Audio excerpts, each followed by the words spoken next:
In this presentation, I will focus on breaststroke and analyze the impact of buoyancy on a swimmer's performance. By examining a swimmer's technique, I will identify key buoyancy-related issues and demonstrate how they affect performance. Through this analysis, I will propose a series of teaching and learning activities designed to improve buoyancy and enhance the breaststroke efficiency. Buoyancy plays a crucial role in maintaining an efficient body position in water, directly influencing stroke effectiveness and overall performance. The consequences of poor buoyancy control are reduced stroke efficiency. Instead of gliding smoothly, the swimmer must constantly correct their position, disrupting the rhythm of their stroke. This results in wasted energy and inconsistent propulsion. Increased fatigue.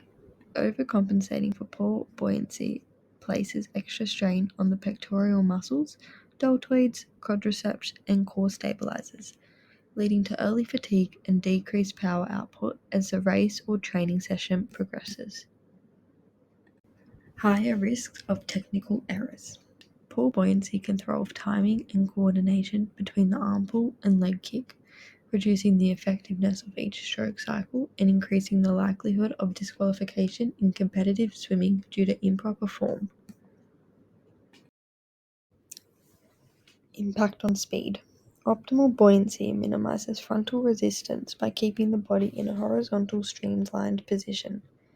When buoyancy is not well controlled, sinking hips and legs increase drag, slowing forward momentum and making it harder to maintain race pace. Breaststroke relies on effective glide phases to maximize speed with minimal energy expenditure. If a swimmer lacks buoyancy, they will struggle to maintain a long, efficient glide, leading to shorter stroke length and slower times overall. Buoyancy is the upward force exerted by a fluid, such as water, that opposes the weight of an object submerged in it.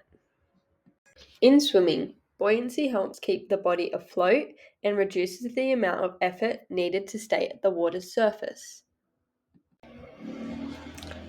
Breaststroke is a symmetrical swimming stroke that involves coordinated movements of the upper and lower limbs while maintaining an optimal body position in the water. The stroke consists of 4 phases. The first phase is the pull phase. The movement begins with shoulder abduction as the swimmer sweeps the arms outwards, followed by elbow flexion and shoulder adduction. As the hands move towards the midline of the body, the hands finish near the interior thorax before extending forward into a streamlined position. The next phase is the kick phase. The lower limbs initiate movement with hip flexion and knee flexion, allowing the feet to move towards the gluteal region. This is followed by ankle adversion and plantar flexion, as the legs extend outward and snap together, generating propulsion. The next phase is the glide phase. The swimmer maintains a streamlined position with hip extension, knee extension, and ankle plantar flexion, reducing drag and maximizing forward movement. The next phase is the recovery phase. The arms extend forward and shoulder flexion and elbow extension, returning to the initial position to prepare for the next stroke cycle. Throughout the stroke, maintaining buoyancy is essential.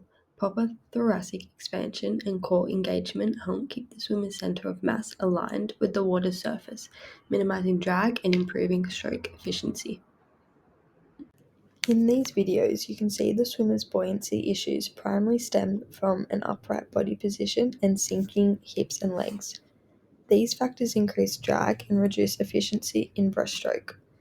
The head position may be too high, pushing the lower body downward, and the glide phase lacks a streamlined horizontal position. To improve buoyancy, the swimmer should focus on keeping the head in a neutral position, engaging the core, and ensuring the kick generates forward propulsion rather than vertical movement. Adjustments in technique can help maintain better balance and reduce unnecessary resistance in the water. When comparing my swimmer to an Olympic breaststroke swimmer, who demonstrates exceptional buoyancy control by maintaining a high horizontal body position throughout the stroke. Their hips remain near the surface, reducing drag and allowing for smoother forward propulsion. In contrast, the swimmer in the video struggles with buoyancy, with noticeable sinking of the hips and legs, which increases resistance and slows movements. Elite swimmers also use efficient breathing techniques to avoid excessive head lifting, ensuring their body stays balanced in the water. Additionally, their streamlined glide phase helps them stay afloat effortlessly between strokes, whereas the swimmer in the video appears to lose buoyancy, leading to increased effort. To help my swimmer with their buoyancy issues, I made an initial activity for them with 2 regressions and 2 progressions. My initial activity was a star float with glide. The objective of this drill was to develop a feel for buoyancy and body position in the water, and to enhance better buoyancy when swimming. When explaining the drill to the swimmer, I made sure to highlight that their main issue in breaststroke was their hips and legs sinking. This helped them understand which areas required the most focus. I chose the drill floating on your back in star position as it develops water confidence by helping swimmers relax and trust their buoyancy. It also improves their positioning by teaching the swimmer to distribute weight evenly to stay afloat. Floating on your back in star position also enhances breath control. It encourages the swimmer to have controlled breathing, which affects buoyancy and relaxation in the water.